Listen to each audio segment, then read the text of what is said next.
नमः हरि ओम आप्यायस्पतमे जुदे विश्वतस्वामपुष्णियं भवावाजस्कटङ्कथे सद्यो जातं प्रपद्यामि सद्यो जाताय वै नमो नमः भवे भवेनादि भवे भवस्ममां भवोद्भवाय नमः वामदेवाय नमो ज्येष्ठाय नमः श्रेष्ठाय नमो रुद्राय नमः कालाय नमः कलविकरणाय नमः बलविकरणाय नमः बलाय नमः बलप्रमथनाय नमः सर्वभूततमनाय नमः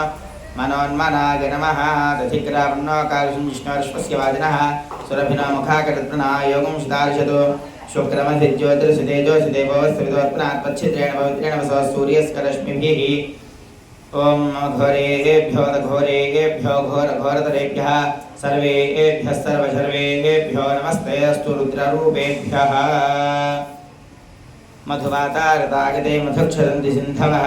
माध्वीर्नः सन्तोषधीः मधुनक्तमदोषधि मधुमत्पार्थिवगुमृजः मधुज्योरस्तनः पिता मधुमान्नो वनस्पतिर्मधुमागुमस्तु सूर्यः माध्वीर्गावो भवन्तु नः तत्पुरुषाय विद्महे महादेवाय धीमहि तन्नो रुद्रः प्रचोदयात् स्वादुःपवस्पदिव्याय जन्मने स्वादुरिन्द्राय दुहवीतु नाम्ने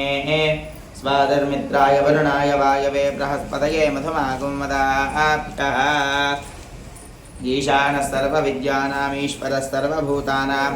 ब्रह्माधिपतिर्ब्रह्मणोऽधिपतिर्ब्रह्मा शिवो मे अस्तु सदाशिवो नमः शम्भवे च मयो भवे च नमः शङ्कराय च मयस्कराय च नमः शिवाय च शिवतराय च ॐ भद्रं कर्णेभिः शृणुयाम देवाः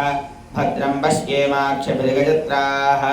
स्त्रीरङ्गैस्तुष्टुवागुंसस्तनूभिः यशेम देवहितं यदायुः स्वस्ति न इन्द्रो वृद्धश्रवाः स्वस्ति नः पूषा विश्ववेदाः स्वस्ति नस्तार्क्ष्यो अरिष्टनेमिः स्वस्ति नो बृहस्पतिर्दधातु ॐ शान्तिः शान्तिः शान्तिः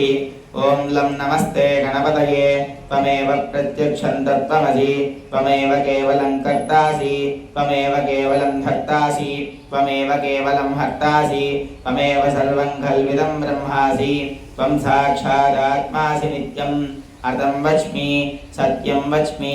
अवत्वं माम् अववक्तारम् अवश्रोतारम् अवदातारम् अवधातारम् अवानोचानववशिष्यम् अवपश्चात्तातु अवपुरस्तातु अवोत्तरात्तातु अवदक्षिणात्तातु अवचोध्वात्तातु अवाधरात्तातु सर्वतो मां पाहि पाहि समन्तात् त्वं वाङ्मयस्त्वं चिन्मयः त्वमानन्दमयस्त्वं ब्रह्ममयः त्वं सच्चिदानन्दाद्वितीयोऽसि त्वं प्रत्यक्षं ब्रह्मासि त्वं ज्ञानमयो विज्ञानमयोऽसि सर्वं जगदिदं त्वत्तो जायते सर्वं जगदिदं त्वत्तस्तिष्ठति सर्वं जगदिदं त्वयि